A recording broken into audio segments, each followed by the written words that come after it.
পশ্চিমবঙ্গে এসআইআর সংক্রান্ত ফর্ম প্রায় সকলের কাছেই পৌঁছে গেছে, আর যাদের কাছে পৌঁছায়নি তাদের কাছেও পৌঁছে যাবে। মনে রাখবেন, এই যে ফর্মটা দেওয়া হয়েছে এটা কিন্তু 4ঠা ডিসেম্বরের মধ্যে কিন্তু বিএলওর কাছে জমা করতে হবে।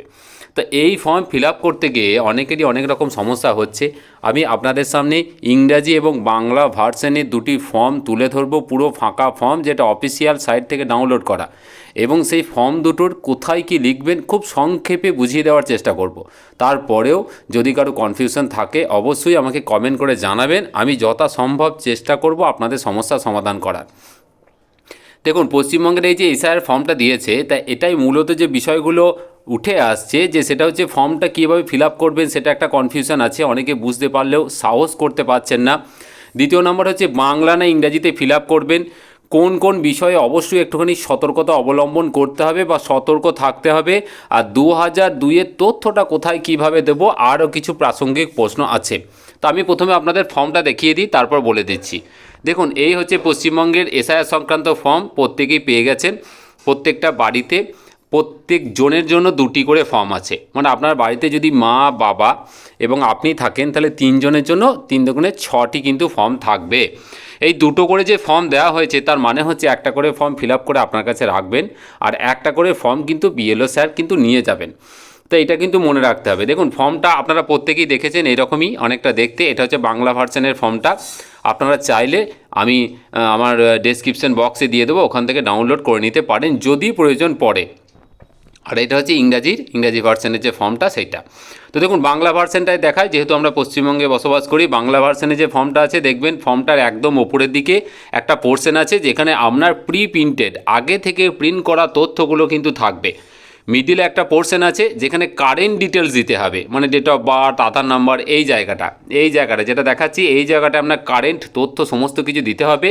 কারেন্ট তথ্য বলতে সব সময় মনে রাখবেন একদম রিসেন্ট যে ভোটার কার্ড আপনার কাছে আছে, যে আধার কার্ড আপনার কাছে আছে, সেখানে যা তথ্য আছে সেটা কিন্তু এই মাঝের এই জায়গাটা দেবেন।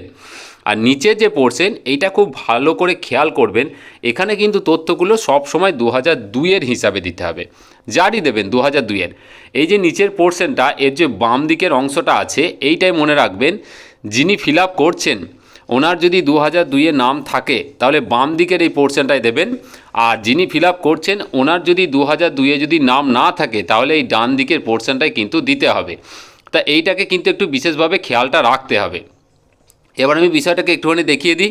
দেখুন, ওপরে এই যে ফর্মটা আপনারা পাবেন, তো ওপরেই দেখবেন ভোটারের নাম আর এপিক নাম্বার, ঠিকানা পূর্ব মুদ্রিত লেখা আছে, মানে এই জায়গাটা কিন্তু আপনার আগে থেকে প্রিন্ট করা থাকবে। এইগুলো খেয়াল করার দরকার নেই। পাশে serial number, part number, QR code এবং একটা ছবি পূর্ব মুদ্রিত যেটা লেখা আছে, মানে আগে থেকে কিন্তু প্রিন্টেড একটা ছবি আপনার থাকবে। ডান দিকে একদম দেখবেন বর্তমান ছবি আটকান বলে লেখা আছে, ভালো করে দেখুন, বর্তমান ছবি আটকান। এই জায়গাটায় কিন্তু আপনাকে একটা কারেন্ট আপনার ছবি কিন্তু আটকাতে হবে। আপনার কাছে আগে থেকে যদি কোনো ছবি থাকে যেটা আপনাকে ভালোভাবে চেনা যাচ্ছে, অবশ্যই সেই ছবিটাও লাগাতে পারেন, কোনো সমস্যা কিছু নেই। আর না হলে দুটো ছবি তুলে নেন, দুটো ফর্মে দুটো ছবি কিন্তু লাগাতে হবে। কোনো ডকুমেন্টস কিন্তু আপনার লাগছে না 2002-এ যদি নাম থাকে আপনার বা আপনার বাড়ির কারো। তারপরে চলে যান নিচের পোর্শনে, দেখুন জন্ম তারিখ আছে, ওপরে আপনার জন্ম তারিখ দেবেন। ভোটার কার্ডে যদি জন্ম তারিখ না থাকে তাহলে অবশ্যই আধার কার্ড থেকে জন্ম তারিখটা দিয়ে দেবেন। আধার নাম্বারটা ঐচ্ছিক দিলেও হবে, না দিলেও হবে, থাকলে অবশ্যই দিয়ে দেবেন। তারপরে মোবাইল নাম্বার যেটা কারেন্ট পার্মানেন্ট, যেটা চেঞ্জ হবে না, সেটা দিয়ে দেবেন। পিতা, এখানে অবশ্যই পিতা বা অভিভাবকের নাম আছে, পিতার নামটা দিয়ে দেবেন। আপনার কারেন্ট যে তথ্য, যেটা কারেন্ট ভোটার কার্ড, সেই অনুযায়ী কিন্তু পিতার নামের বানানটা লিখবেন। এখানে কিন্তু 2002-এর কোনো গল্প নেই। পিতা বা অভিভাবকের মহাকাব্যিক নাম্বার মানে এপিক নাম্বার, পিতা বা অভিভাবকের যেটা এপিক নাম্বার আছে, কারেন্ট যেটা সেটা দেবেন। আপনার বাবা যদি দুটো ভোটার কার্ড থাকে তাহলে কারেন্ট একদম ভোটার কার্ডের নাম্বারটা এই উপরে ঘরে লিখবেন। মায়ের নামও সেম একই রকমভাবে লিখবেন। মায়ের নাম কোথাও থাকুক না থাকুক আপনি লিখবেন, মায়ের কোনো ডকুমেন্টস দেখে বানানটা চেক করে নেবেন। মায়ের এপিক কার্ডের নাম্বারটা লিখবেন, কারেন্ট এপিক কার্ডের নাম্বারটা কিন্তু মায়ের লিখবেন। স্বামী বা স্ত্রী, আপনি যদি ছেলে হন তাহলে আপনার স্ত্রীর নাম দেবেন, যদি বিবাহিত হন।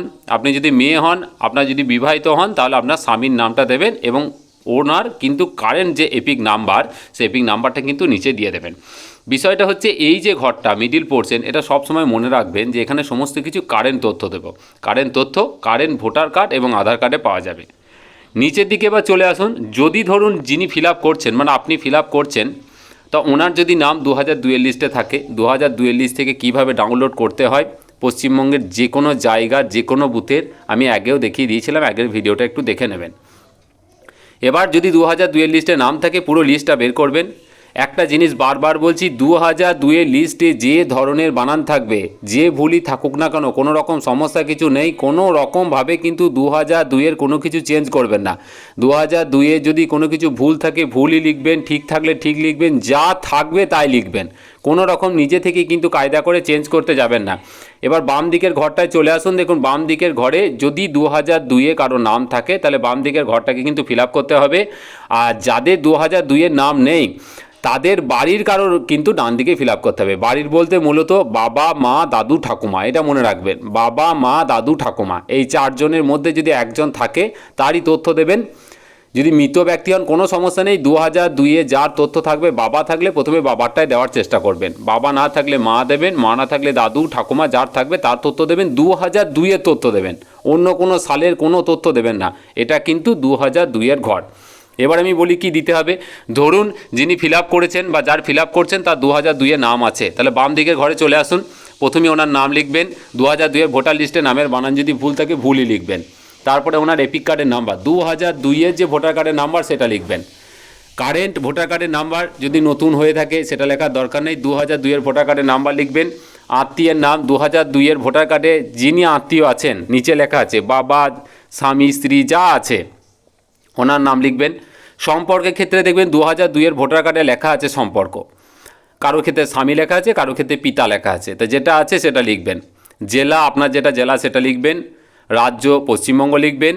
অ্যাসেম্বলি কনস্টিটিউন্সি মানে বিধানসভা কেন্দ্রের নাম তখন যেটা ছিল সেটাই লিখবেন। বিধানসভা কেন্দ্রের যে নামটা দেখবেন আপনার পুরনো যে 2002-এর ভোটার লিস্ট ওখানে উপরে বাঁ দিকে লেখা আছে, বিধানসভা কেন্দ্রের নামটা শুধু লিখবেন, নাম্বার লিখবেন না। এবার নিচে চলে আসুন, বিধানসভা এসি নাম্বার মানে অ্যাসেম্বলি কনস্টিটিউন্সি মানে বিধানসভা কেন্দ্রের নাম্বার, এটা কিন্তু 2002-এর নাম্বারটা লিখবেন। 2002-এর ভোটার লিস্ট থেকে দেখে নেবেন।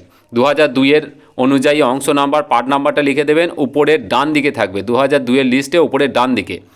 আর সিরিয়াল নাম্বার 2002-এ কত নম্বর সিরিয়ালের নামটা আছে সেই নামটা লিখে দেবেন। এবার যদি ধরুন 2002-এ যিনি ফিল আপ করছেন ওনার নাম ছিল না, তাহলে তখন ওনার বাবার নাম ছিল, তাহলে এই ডান দিকে চলে আসবেন, ওনার বাবার তথ্য দেবেন।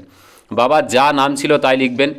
বাবার যা ভোটার কার্ডের নাম্বার ছিল ওই লিস্টে যা আছে ডান দিকে সেই লিস্ট থেকে বের করে লিখতে পারেন, অবশ্যই সেই লিস্ট থেকেই লিখবেন। আত্মীয়ের নাম বাবার ওই লিস্টে 2002 হিসাবে যদি বাবার নাম দেওয়া থাকে বাবার নামই লিখবেন, যা বানান দেওয়া আছে তাই লিখবেন। সম্পর্ক ওই 2002-এর লিস্টে দেওয়া আছে, পিতা, স্বামী সেটা লিখবেন। জেলা আপনার নিজের জেলার নাম লিখবেন।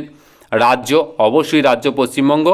আর এসি নাম তার মানে হচ্ছে বিধানসভা কেন্দ্রের নামটা যা ছিল 2002-এ তাই লিখবেন, এসি নাম্বারটা 2002 হিসাবে লিখবেন, অংশ নাম্বারটা দেখে নেবেন, ওপরে ডান দিকে আছে লিস্টে, আর নিচে সিরিয়াল নাম্বার যেটা 2002 সালে বাবা কত নম্বর সিরিয়ালে ছিলেন সেটা লিখবেন। এটা হচ্ছে 2002-এর ঘর। একদম নিচের দিকে চলে যাবেন, যদি সই করতে পারেন অবশ্যই দেখুন ভোটার বা পরিবারের যে কোনো একজনের সই করে দেবেন। 3জন মেম্বারে যদি সই করতে পারেন 3জনই সই করবেন, না হলে একজন সই করলেও হবে।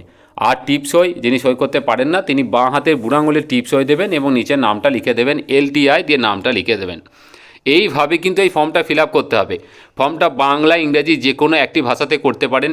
আপনার যদি মনে হয় আমি দুটো ভাষাতে করব দুটো ভাষাতেই করতে পারেন, সমস্যার কোনো কারণ নেই। ছবি নতুন পুরনো যা থাকবে আপনাকে চেনা গেলেই হবে। আপনার কারেন্ট ছবি দেওয়ার চেষ্টা করবেন। আর এই বিষয়ে এই মাঝের ঘরটা হচ্ছে বারবার বলছি, এই যে প্রথম ঘরটা আগে থেকে প্রিন্টেড থাকবে, শুধু একটা ছবি দেবেন ওপরে। মাঝের ঘরটা হচ্ছে কারেন্ট তথ্য দেবেন, সমস্ত কারেন্ট ডিটেলস। আর নিচের ঘরটা হচ্ছে 2002-এর হিসাবে সমস্ত তথ্যটা দেবেন। নিজের নাম থাকলে বাঁ দিকে দেবেন, নিজের নাম না থাকলে বাবা, মা, দাদু, ঠাকুমা তাদের নাম দেবেন। এই হচ্ছে মোটামুটি এইভাবে ফর্ম ফিল আপ করবেন। কোনো রকম সমস্যা হলে অবশ্যই আমাকে কমেন্ট করে জানাবেন, আমি যথাসম্ভব চেষ্টা করব আপনাদের সমস্যার সমাধান করার। আর কিছু কনফিউশন আছে সেই কনফিউশন সংক্রান্ত একটা ভিডিও আমি নিয়ে আসব, সেখানে আমি পরিষ্কার করে বুঝিয়ে দেবো আপনাদের মনের মধ্যে যে সমস্যাগুলো চলছে যে ঘুরছে সেইগুলো আমি উত্তর দেওয়ার চেষ্টা করব। খুব ভালো থাকবেন, ধন্যবাদ।